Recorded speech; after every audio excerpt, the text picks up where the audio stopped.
Sabatina turística. Perguntas fáceis, respostas nem tanto. Olá a todos bem-vindos.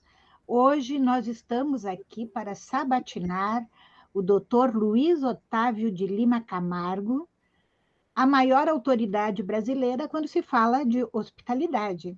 Na sala conosco, para sabatiná-lo, o doutor Matheus Tadiotto, o doutorando Felipe Zaltron de Sá, os mestrandos Alon Wilson e Carlos Rames. Sejam todos bem-vindos e eu começo, professor, com uma pergunta que na nossa conversa prévia já instigou muito, que o Luiz Otávio foi seminarista?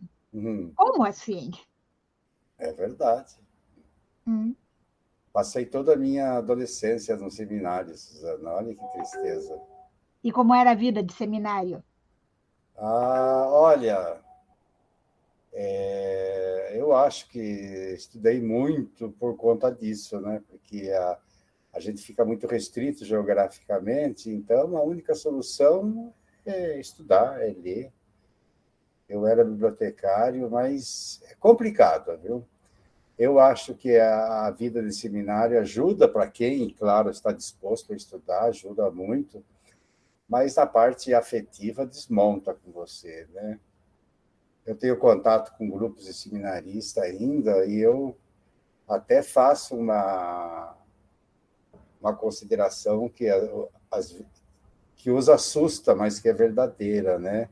Ninguém sai incólume de uma adolescência inteira vivida no seminário. Ninguém sai, é muito complicado, né? Para mim, foram 40 anos de terapia, praticamente, né? Tudo por conta do seminário. Mas é a vida, né? É a vida e se eu não fosse isso, talvez acontecessem coisas muito diferentes comigo e talvez piores ainda, né? Sempre fui muito rebelde, imagino, o seminário me ajudou a me controlar e a eu me controlar também, né? Professor, o senhor acha que além de se dedicar à leitura e a se controlar no seminário, essa experiência ela tem algum impacto, mesmo que subconscientemente, digamos, no seu interesse por estudar a hospitalidade ou não? Olha, é uma boa pergunta isso daí, viu? Porque eu tenho a impressão que não, porque desde que eu comecei a estudar hospitalidade, eu procurei sempre me afastar um pouco de qualquer pensamento religioso sobre o assunto.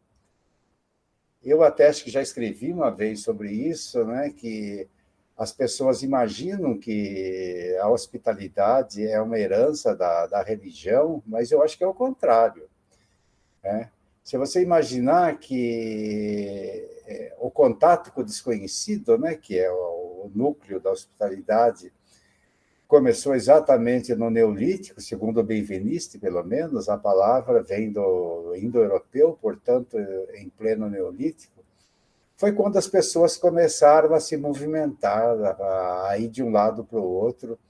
Foi quando o estranho passou a ser alguém perigoso, né? Como diz o Benveniste, quer dizer, o que é a hospitalidade? A hospitalidade é a resposta à seguinte pergunta: esse estranho que está diante de mim é alguém que vai ser um hóspede, um amigo, ou vai ser um hostes, um inimigo, né? Então, eu acredito que essa norma do direito ancestral, de um direito primitivo, é o que inspirou as religiões, apesar que nenhuma religião é totalmente hospitaleira, né? Eu vejo o Papa Francisco hoje, é o homem da inclusão, eu o entendo como uma pessoa hospitaleira, mas a religião católica não dá para dizer que é hospitaleira, assim como nenhuma outra. Basta ver a guerra das religiões ao longo da história, né? Quer dizer, a religião sempre foi hospitaleira da porta para dentro, né? Da porta para fora. Não, né? E eu acredito que em todas as religiões aconteça alguma coisa assim. Agora, o conhecimento religioso ajuda, claro, né? por exemplo, a principal lei da hospitalidade para mim, que é a incondicionalidade. Quer dizer, você deve acolher o estranho, o outro, principalmente o outro, aquele que não tem nada a ver com você, que é muito diferente de você, né? As religiões contribuíram muito para esse pensamento, né? O Antigo Testamento tem aquele episódio do Abrão, né, que recebe aqueles dois estranhos e oferece para ele as primícias da sua fazenda, de tudo que ele tinha, de comida e de bebida. E, ao final, os anjos se revelam, que eram enviados de Deus e que queriam agradecer a hospitalidade dele com a gravidez tardia da mulher Sara, que já tinha 90 anos, né? Mas, ao mesmo tempo, também Deus manda ele sacrificar o filho, quer dizer, o Kierkegaard até hoje, acho que morreu atormentado com essa história, né? Como é que Deus faz uma sacanagem dessas, né? Mandar você sacrificar seu filho. O Saramago pega todos esses episódios bíblicos, né? Não me lembro qual é o livro, e justamente para mostrar como as religiões são inóspitas, né? Principalmente a católica aqui. Não, é o que eu digo. Hoje o Papa Francisco é o próprio símbolo da hospitalidade, né? Acolhendo todo mundo, acolhendo os divorciados, acolhendo os que já fizeram aborto, né? Até uma frase dele muito importante: a comunhão não é para os puros, a comunhão é para todos, né? Graças a Deus, porque eu, apesar de ser divorciado, de ter me afastado da religião, sempre que eu estou numa missa, eu comungo, sem problema nenhum, né? E tive essa bênção tardia, não tardia, mas, enfim, ainda em vida eu tive essa bênção dele, né? Dizendo que está certo, é isso mesmo. O Luiz Otávio disse que a hospitalidade para ele não chega através do seminário. Como e quando chega a hospitalidade, ou quando o Luiz Otávio chega à hospitalidade? Sim. Isso, para mim, é uma pergunta muito simples também, né? Eu estava coordenando, eu fui convidado para implantar os cursos de turismo e hotelaria na Universidade de Sorocaba como bacharelado. E até bacharelado em turismo, tudo bem, o turismo tem uma teoria já, digamos, bastante consolidada. Então, para mim, não foi, o plano político-pedagógico não teve dificuldade nenhuma. Mas quando chegou na hotelaria, um bacharelado em hotelaria, aquilo me deixou arrepiado. Eu falei, como que é possível, né? O curso de hotelaria é um curso de gestão em hotéis, o que isso tem a ver? Aí eu resolvi, eu me lembrei, não sei como, que na Federação do Comércio, onde eu trabalhei no SESC um tempo, e eu via que toda essa área de turismo era chamada de hospitalidade. Aí eu arrumei uma frase que, se alguém me pedisse para falar mais um minuto, eu entraria em pânico, né? Eu falei, esse curso está colocado sob a égide das ciências da hospitalidade. Eu achei magnífico aquilo, só que depois fiquei desesperado para tentar encontrar uma resposta para isso. Aí o Mário Beni estava implantando o mestrado de turismo e hotelaria aqui na IMB, e me convidou para participar. Eu falei, que beleza, agora eu vou saber o que é hospitalidade. Só que não, era um curso de hotelaria com o nome de hospitalidade, só o nome que era hospitalidade. Tanto assim que, quando os dois projetos foram para a CAPES, numa primeira avaliação, a resposta foi que deveria pensar num mestrado só em turismo e colocar a hospitalidade como uma linha de pesquisa. Mas eu fiquei muito invocado com aquilo e comecei a procurar antropólogos. E quem me ajudou muito foi o Magnani, o Guilherme Cantor Magnani. E ele me indicou Marcel Mauss como uma das possibilidades, e também mais uns outros 2 ou 3 antropólogos que poderiam me ajudar nisso daí. Aí a teoria da dádiva, durante certo tempo, virou um vade-mecum da hotelaria, né? Todo mundo que fala de hospitalidade, todo mundo que falava hospitalidade falava na dádiva, né? Agora, a partir daí, eu não parei mais, né? Depois nós tivemos um contato com o pessoal da França, primeiro, né? Com o Bantandon e com a Annie Gottman. Participamos de um evento lá com eles. Posteriormente, eu tive um contato também com o Conrad Lashley e a turma dele, os britânicos. Foi aí que eu até coloquei aquela história das escolas de hospitalidade, né? De uma escola anglo-saxã, para quem hospitalidade só diz respeito ao turismo e hotelaria. Tá?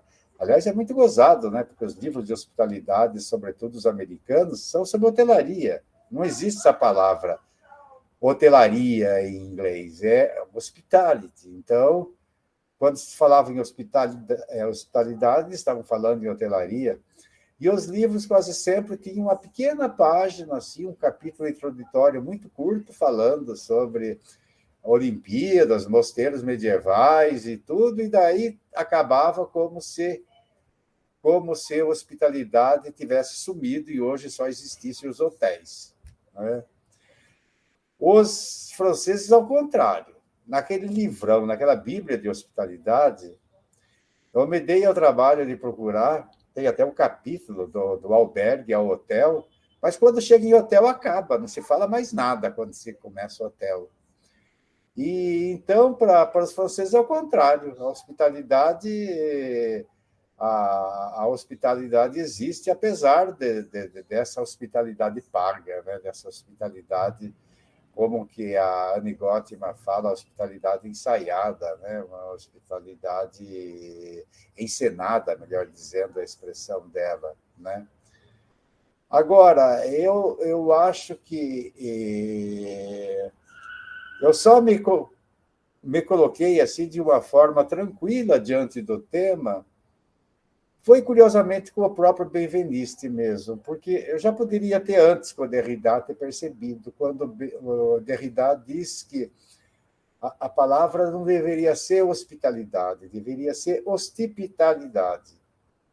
Por quê? O encontro com o estranho é um encontro de hospitalidade, que pode se transformar ou em hostilidade ou em hospitalidade propriamente dita. Né?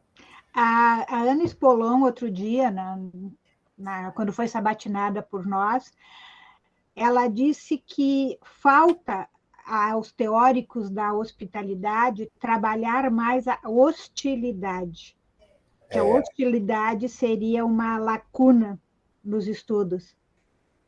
Eu não sei, sabe? Porque, para mim, eu acho que a inhospitalidade, sim. Porque a inhospitalidade é um traço da sociedade urbana ocidental.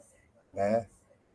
O que é urbanidade? Urbanidade é tratar bem o estranho, mas evitando ter contato com ele. Né? Ao passo que a verdadeira hospitalidade, aí eu roubo sem medo o termo hospitabilidade do Lashley, né? A hospitabilidade é outra coisa, é você sentir, você expressar calor humano diante do estranho, né? Ou como o Dalai Lama fala, né, que quando ele encontra um estranho, ele o trata como se estivesse encontrando o seu melhor amigo. Eu falei, meu Deus do céu, né? E está aí verdadeiramente um grande desafio para qualquer um. Né? Mas, para mim, eu mandei esse artigo, As Leis da Hospitalidade, para a Annie Gottman, mas ela ficou muito interessada nessa história do calor humano.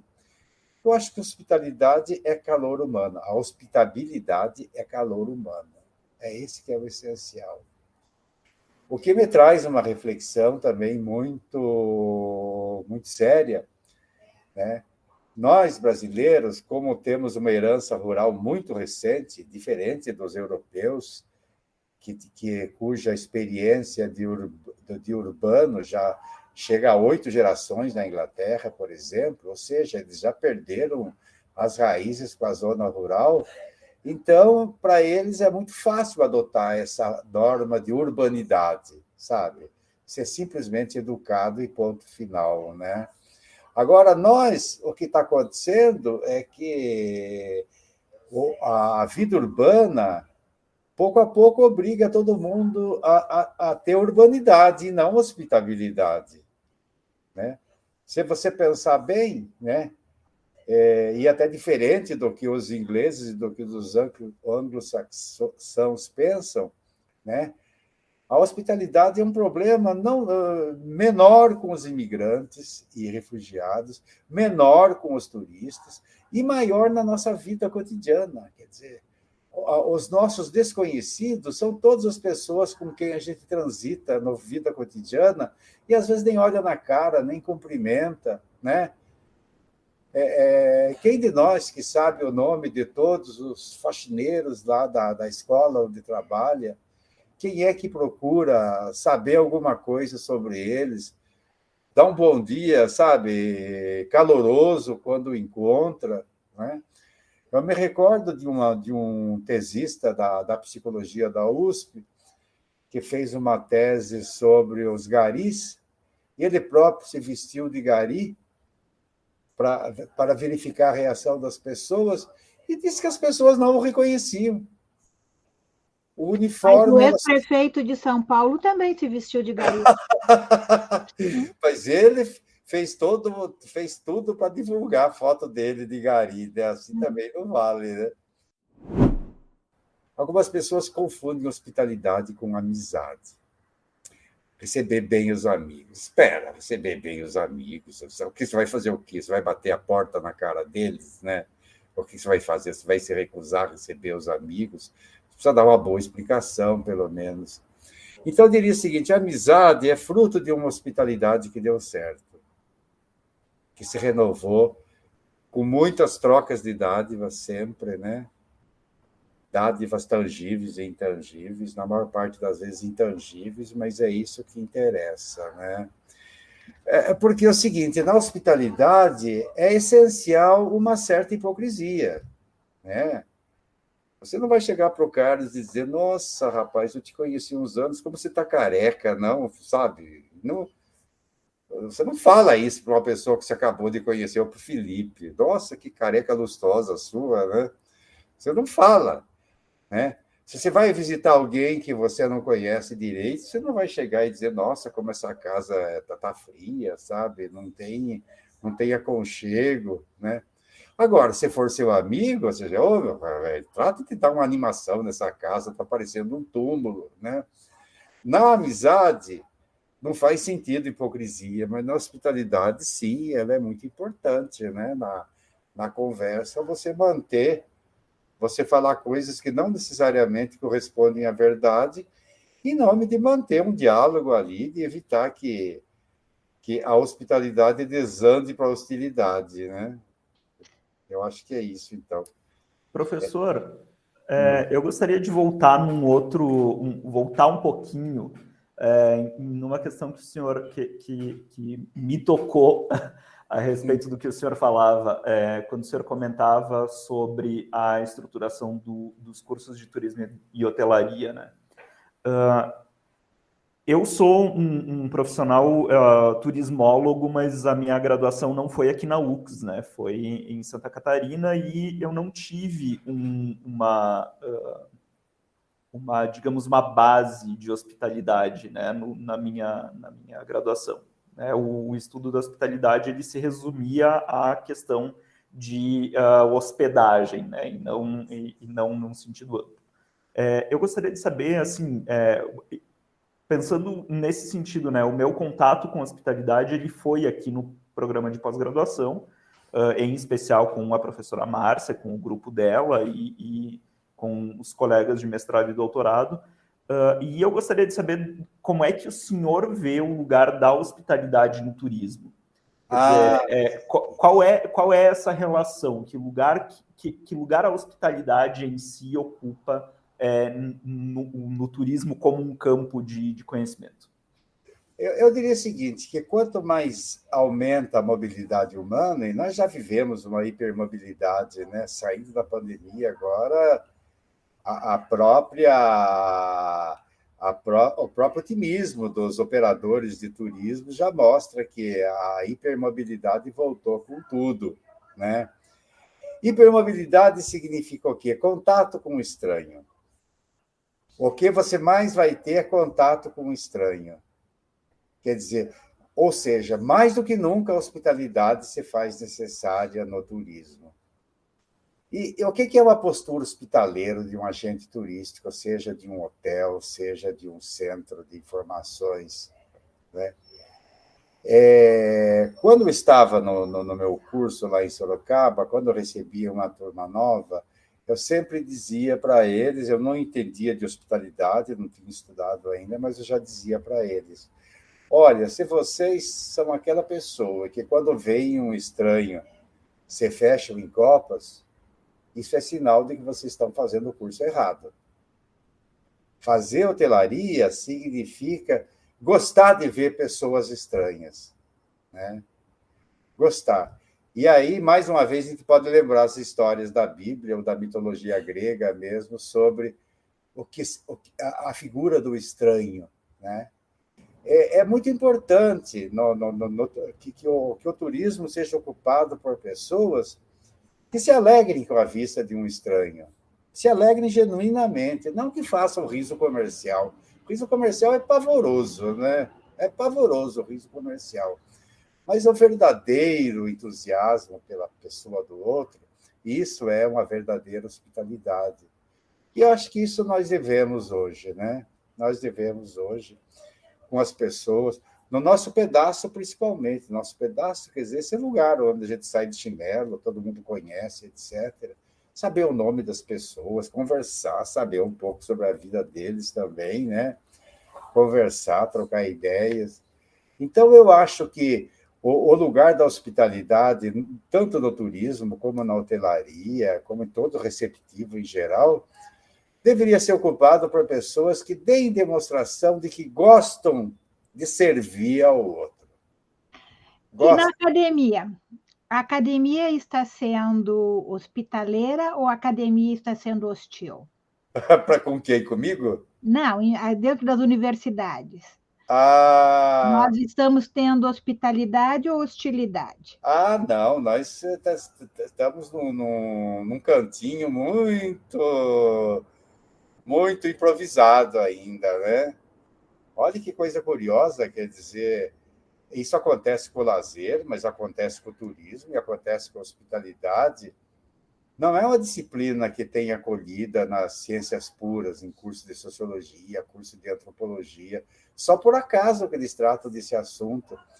Isso fica com as ciências aplicadas, né?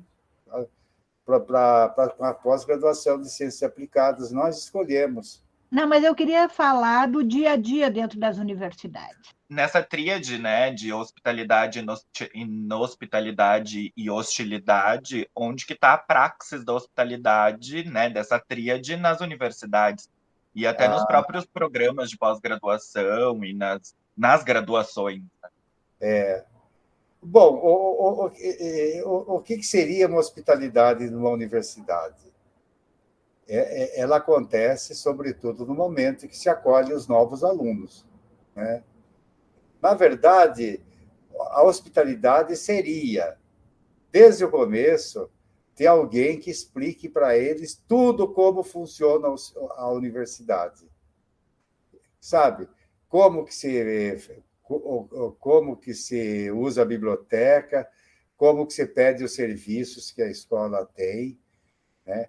Quem dá essa definição é Annie Gottman, eu achei perfeita. Quer dizer, a hospitalidade na universidade significa essa praxis, como bem falou aí o Matheus, essa praxis de atender o aluno que chega como um representante de Deus, tá? Se quiserem, se for religioso, senão, como diz o Dalai Lama, como um velho amigo que você acabou de encontrar, né?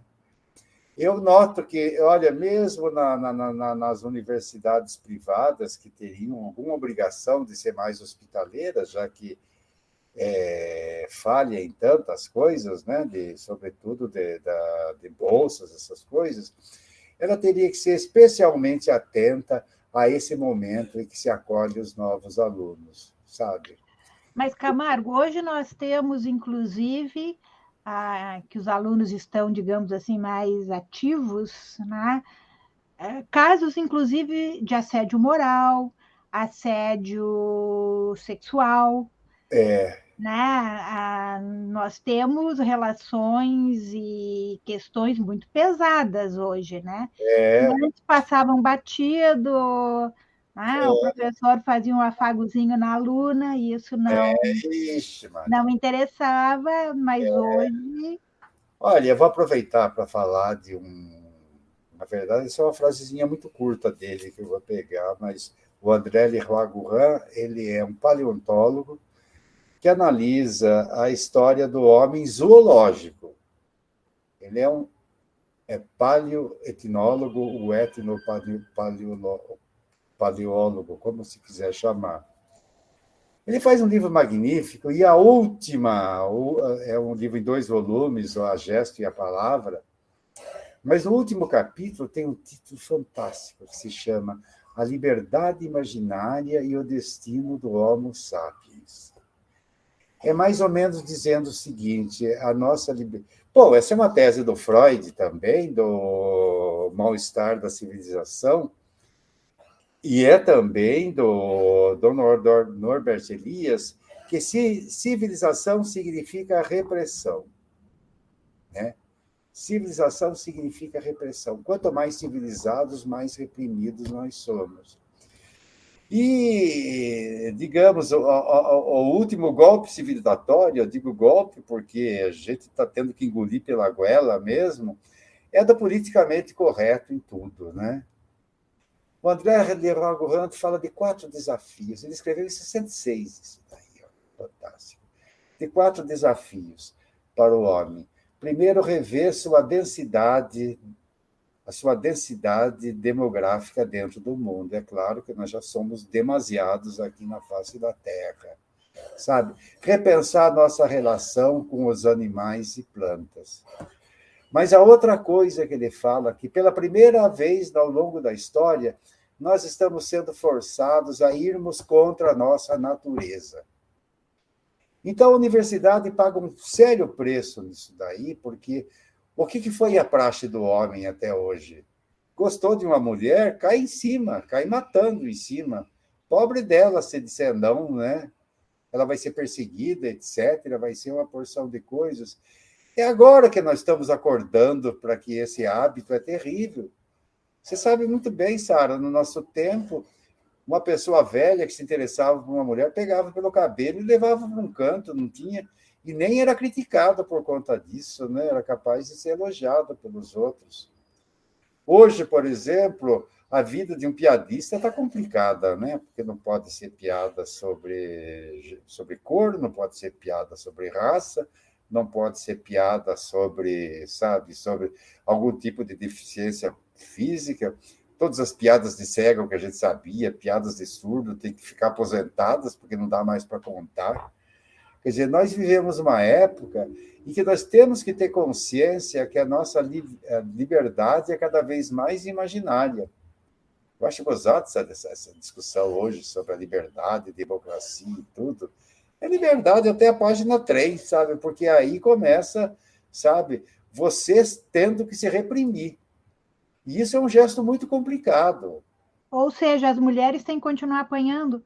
Não, de jeito nenhum. Graças a Deus elas se rebelaram e graças a Deus os homens têm que se enquadrar. Mas eu só quero dizer que não é alguma coisa que vai ser conseguida da noite para o dia, sabe? Vai ter que haver muito processo, vai ter que haver muita gente que, sem querer, deixa gravada uma mensagem com qualquer coisa racista e vai ser condenado.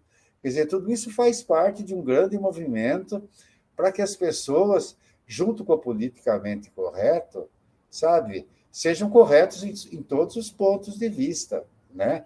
De forma nenhuma temos que aceitar assédio, por exemplo, sabe, professor que assedia aluno e ainda coloca, sabe, bolsa, coloca nota em jogo por causa disso, quer dizer, São escândalos, né? São coisas que hoje já são escandalosas, graças a Deus.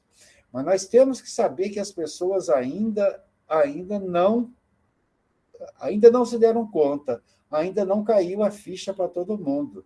Obrigado por falar isso, Suzana, sabe? Eu ficaria com muito medo que a minha fala desse a ideia de que isso é uma coisa impossível. Não é impossível, mas nós temos que mudar e ponto final, né? Assim como vamos ter que mudar, por exemplo, nessa questão da nossa densidade demográfica. Quer dizer, é absurdo. Qual que é a população que a Terra, de seres humanos que a Terra aguenta, né? Eu lembro até hoje de um filme que eu assisti na década de 70, assustador, um documentário, A Crônica de Hellstrom. A tese deles é uma tese maluca e verdadeira, que as únicas criaturas que estão em crescimento, as únicas criaturas que têm um crescimento quantitativo na Terra são os seres humanos e os insetos. E quem vai ganhar são os insetos mesmo, porque eles têm mais condição de sobreviver do que nós, né? Então, ou nós nos damos conta de que nós temos desafios variados, e não é só esse do politicamente correto, nós temos outros, sabe? Outra coisa que o Leroy Gourhan fala, deixar de tratar a gestão do mundo como um jogo de azar, sabe? De tentativa e erro, deixar de ser aprendiz de feiticeiro, né? Bom, eu agradeço. Só faltava eu ser acusado de ser favorável ao assédio. Então. Perguntas fáceis e respostas difíceis. É verdade. O nosso mote. Bem, infelizmente, o nosso tempo está se esgotando, então eu perguntaria para o Carlos se tem alguma intervenção, se quer perguntar, para o Alan, para o Matheus, para o Felipe. Sim, professora. Eu queria aproveitar, já que a gente falou em mudanças estruturais, né, em condições de estarmos juntos, né? O senhor falou antes a respeito da hospitalidade como bem, né, um ato que é feito em relação a um outro e um outro, né? O senhor usou essa expressão. Como é que se trabalha dentro dos estudos de hospitalidade com esse outro, quando há preconceito, né? Quando há essas situações que o senhor mesmo acaba de referir aqui? Como é que a hospitalidade lida com com esse crescente desafio de acomodar esse outro, ou de bem viver, bem conviver com esse outro no dia a dia? Eu estava em Caxias quando estava havendo uma grande migração de refugiados acho que da Guiné, da África, que estavam vindo para aí. Senegal. Senegal. Do Senegal. E esse é o outro. E se por acaso um desses imigrantes ainda fosse muito feio, sabe? Se tivesse uma deficiência física, quer dizer, isso, o Levinas que usa essa expressão, que a aceitação integral do outro e principalmente do outro, né? O Levinas fala mais uma coisa ainda que para mim foi uma novidade também, que a tolerância não tem nada a ver com hospitalidade. Tolerância significa eu aceito que você exista, mas, olha, fique no seu pedaço. Até tem um amigo que né? Da ordem do até tem amigos que são, né? Pois é. Então, na verdade, a hospitalidade é você atingir aquele limite que um dia, quem sabe, o ser humano consiga, de não mais ver diferença entre os seres humanos, né? É uma piada que eu vi da americana, mas que eu achei muito interessante, do filho que foi no primeiro dia para a escola e voltou e disse para não, mãe, eu fiz um grande amigo na escola. Ela falou, que cor que é? Sabe que eu não notei, mãe? Não sei, eu não percebi, não notei. Né? Não notar. Não notar que você está diante de uma pessoa que está com defeito físico, não notar de uma pessoa, sabe, que tem traços muito diferentes daqueles que você está acostumado a ver, né? Que é um desafio enorme, sem dúvida mas esse é o desafio da hospitalidade mesmo, né? Esse Alan? Obrigado, professora. Bom, eu vou voltar um pouquinho. Eu entendi com a pergunta da professora Suzana e com a tua resposta, professor Luiz, que o senhor estava se referindo ao monopólio da hipocrisia. E eu pensei na fase da pandemia, bom, que fase, né? Estamos ainda, fica a pergunta no ar. Mas eu escutei muito falar sobre sala de aula invertida para treinamento de professores. E estou eu aqui, né, como calouro na academia, e todas as minhas salas, todas as aulas que eu vou, elas são invertidas. A gente pesquisa, pensa, vai para a aula, já tem material, troca, né? Eu falei, mas estão criando uma coisa que já existe, como é para os professores escutarem, né? Vamos treinar a sala de aula invertida, vamos reaprender a dar aula. Será que todos os professores são iguais? Enfim, há uma opressão. Olha, eu acho que a questão é outra. Não sei se você claro que você já deve ter contato com essas pedagogias renovadas que existem hoje, essas pedagogias ativas, como que chamam, né? Eu tive um pouco de experiência disso na IMB, com o método, e eu cheguei a uma conclusão: é o fim do professor, desse professor que existe hoje.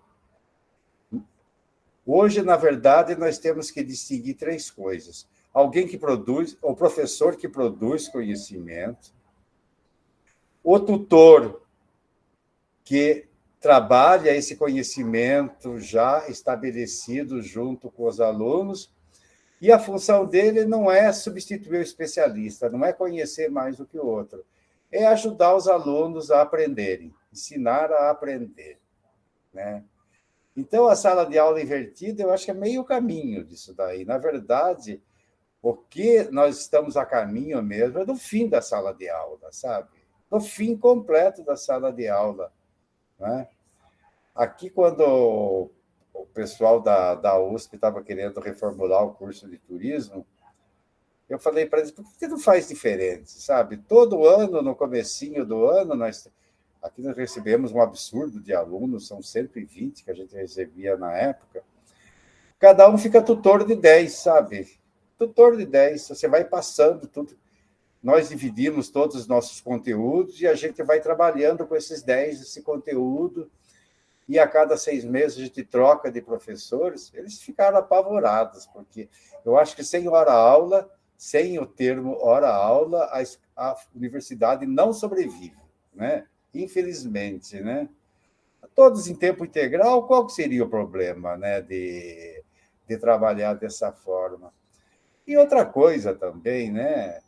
Ensino superior tem que ser tempo integral também, né? Tempo integral. Claro que existe um conhecimento técnico que pode ser feito mais rápido também, daí são os cursos tecnológicos, talvez, que seja, mas eu acho que se alguém entra no bacharelado, tem mais ou menos que saber aproveitar todos os momentos do cotidiano na escola, né?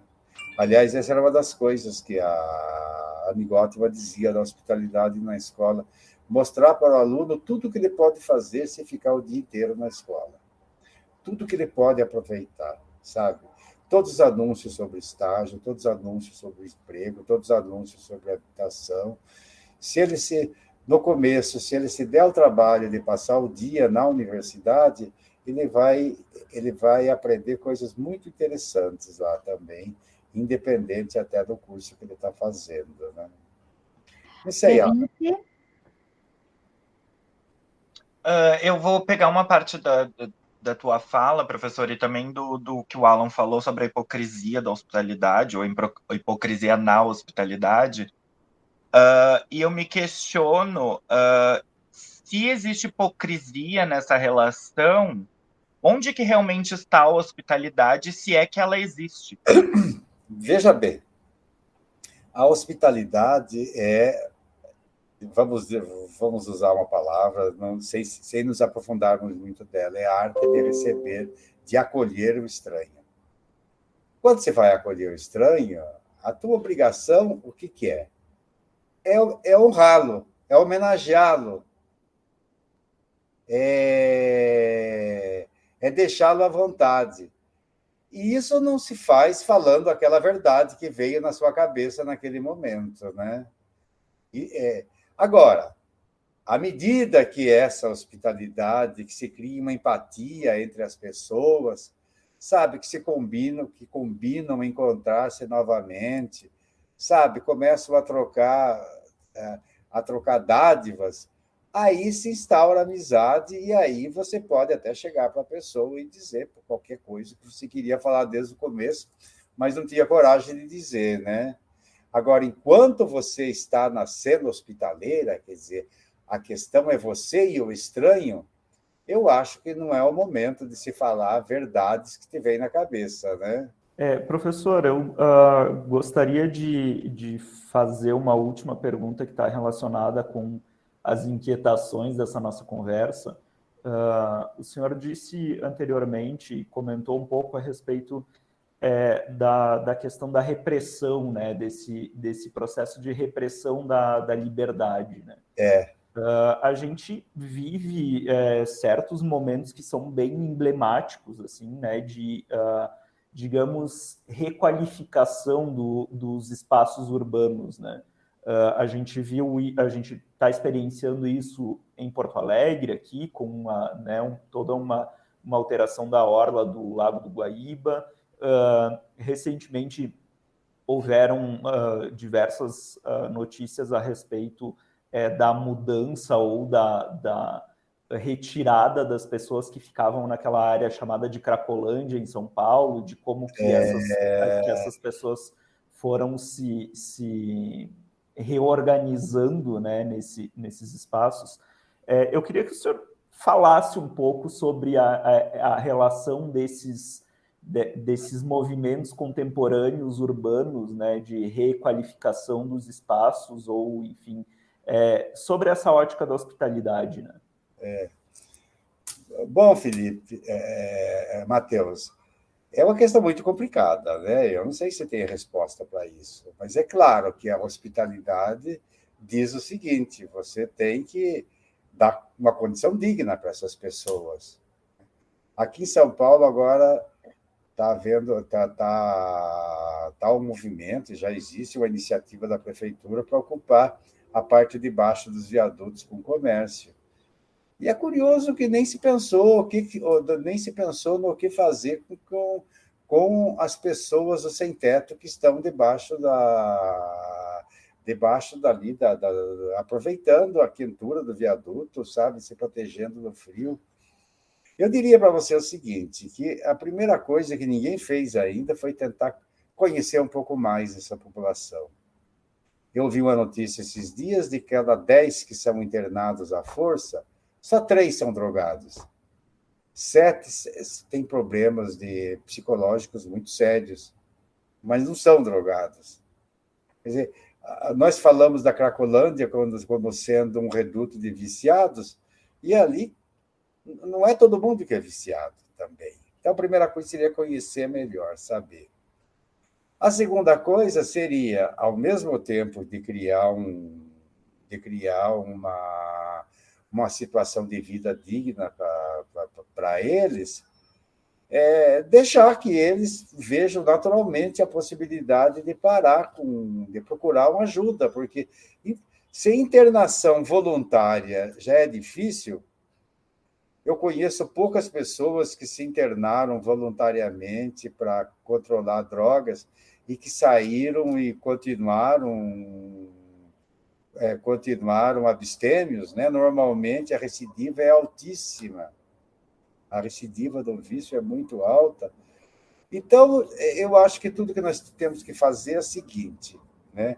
É tratar bem essas pessoas como seres humanos. Eu tenho na minha cabeça o seguinte, né? Ninguém pediu para vir nesse mundo.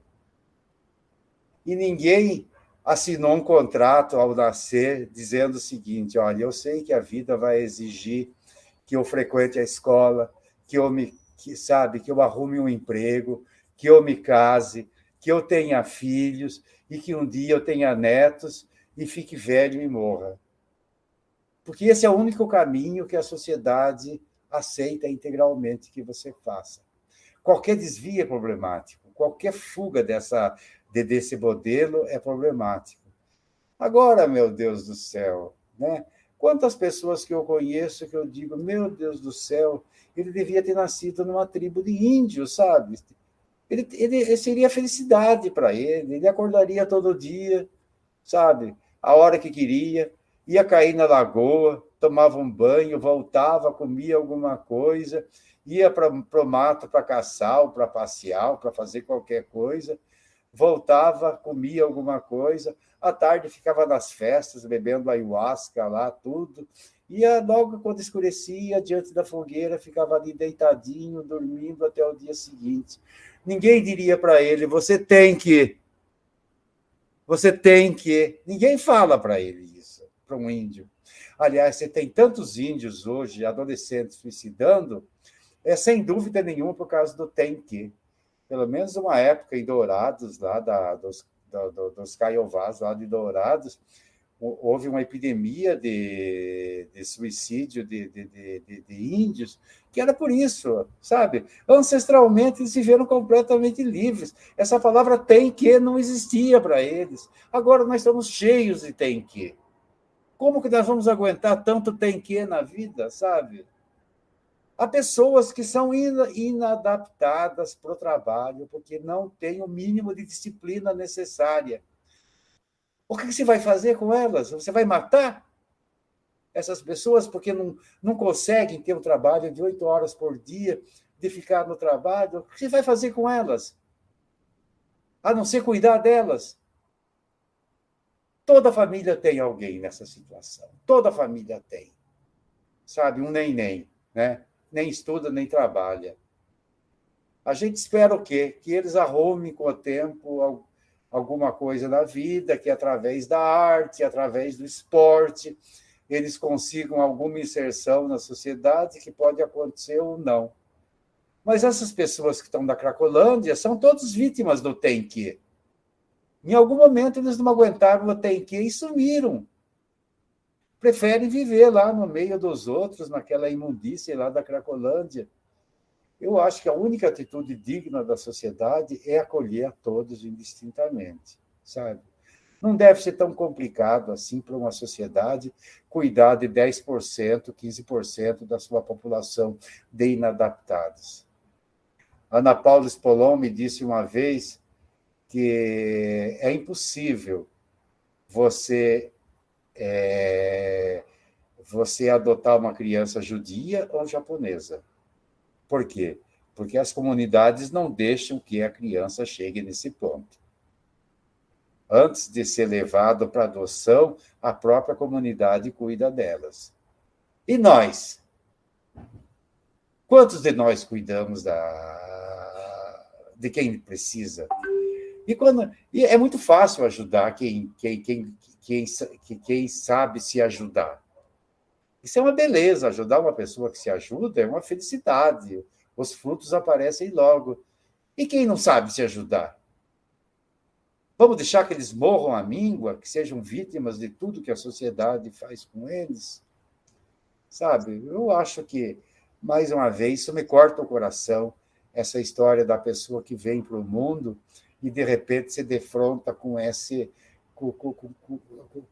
códigos de todos de vida, muitos deles absurdos, muitos deles completamente absurdos. Eu acho que o que a hospitalidade nos diz é o seguinte: temos que acolher a todos e que temos que dar condições dignas para todos. Não é possível que um país seja tão pobre que não consiga fazer isso, né? O Bolsa Família, há pouco tempo, dava R$90, sabe? Eu ajudo 3 famílias com muito mais do que isso. Então, qual o problema? Por que nós temos tanta dificuldade de ajudar quem não sabe se ajudar? Por que nós temos tanta dificuldade? Desculpa. Nós começamos no seminário E voltei. Passamos por muita hospitalidade, por inhospitalidades, e chegamos ao Luiz Otávio de Lima Camargo como um grande humanista. Né? Obrigado. Então, É um título que me agrada. esse viés humanista, o que nós podemos te desejar, né? Sabendo que agora tu és um feliz aposentado, né? Que essa aposentadoria seja extremamente fértil, não é? Que nos venham muitos textos, que esse Luiz Otávio, então, tenha, o Luiz Otávio humanista, tenha cada vez mais espaço entre nós. Muito obrigado. É um prazer, sabe? Pode contar comigo sempre que precisarem. Não. E muito obrigado pelo convite. Não deu nem tempo de agradecer no começo, eu agradeço agora. Então, amigo, muito obrigada. Obrigado a Até vocês. qualquer hora. E quem está conosco, nos assistindo e nos ouvindo, até a próxima sabatina.